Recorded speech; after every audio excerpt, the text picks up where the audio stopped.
Welcome to BRS news. నమస్కారాలు తెలియజేసుకుంటున్నాను.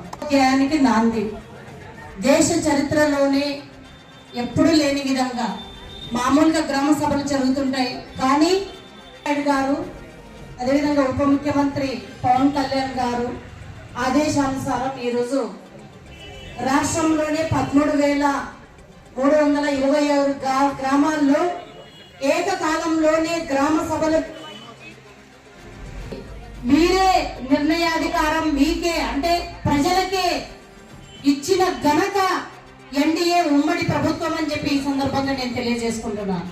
నిజంగా మంచి ఆలోచన ఇది. ఎన్నో సభలు పెట్టాం. ఇంతకుముందు పంచాయతీల్లో నిధులు లేకపోయినా పంచాయతీ వ్యవస్థనే నిర్వీర్యం చేసిన అవన్నిటిని కూడా దాటుకొని ఈరోజు పంచాయతీ రాజ్ వ్యవస్థలో పంచాయతీ వ్యవస్థ కీలకం.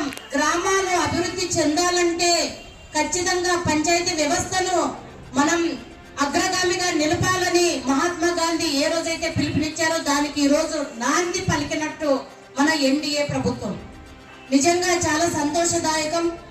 ఎందుకంటే దీని ద్వారా జాతీయ మహాత్మా గాంధీ జాతీయ ఉపాధి హామీ పథకం ద్వారా మనం ప్రతి ఒక్కరికి కూడా ప్రతి కుటుంబానికి అంటే దాదాపుగా రాష్ట్రంలోన 54 లక్షల మందికి ఉపాధి హామీ వస్తుంది. దాదాపుగా 9 కోట్ల పని దినాలతో 4,300 కోట్ల నిధులు మంజూరు చేయడం జరుగుతుంది దీని ద్వారా.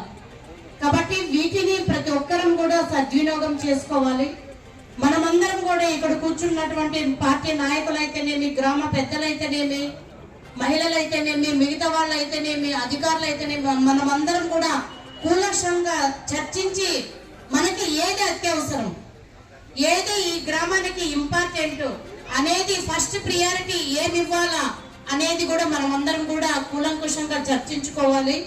అదేవిధంగా మిగతా గ్రామాలతో పోలిస్తే ఆదోని మండలంలో 43 గ్రామాలు ఉన్నాయి. మిగతా గ్రామాలతో పోలిస్తే మండగిరి సపరేట్. ఎందుకంటే పక్కనే మనకు మున్సిపాలిటీ వస్తుంది. మున్సిపాలిటీకి ఆనుకొని మండగిరి గ్రామ పంచాయతీ ఉంది. కాబట్టి మా నాయకులందరికీ నేను తెలియజేస్తున్నాను, ఖచ్చితంగా జాబ్ కార్డుల అవసరం ఎంతైనా ఉంది మీ అందరికీ. ఎందుకంటే 100 రోజుల పని దినాలు కల్పిస్తున్నారు. మనకు కొన్నిసార్లు పని దొరుకుతుంది, కొన్నిసార్లు పని దొరకదు.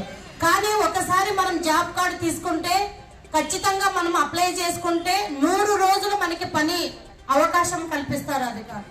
కాబట్టి చాలా మంది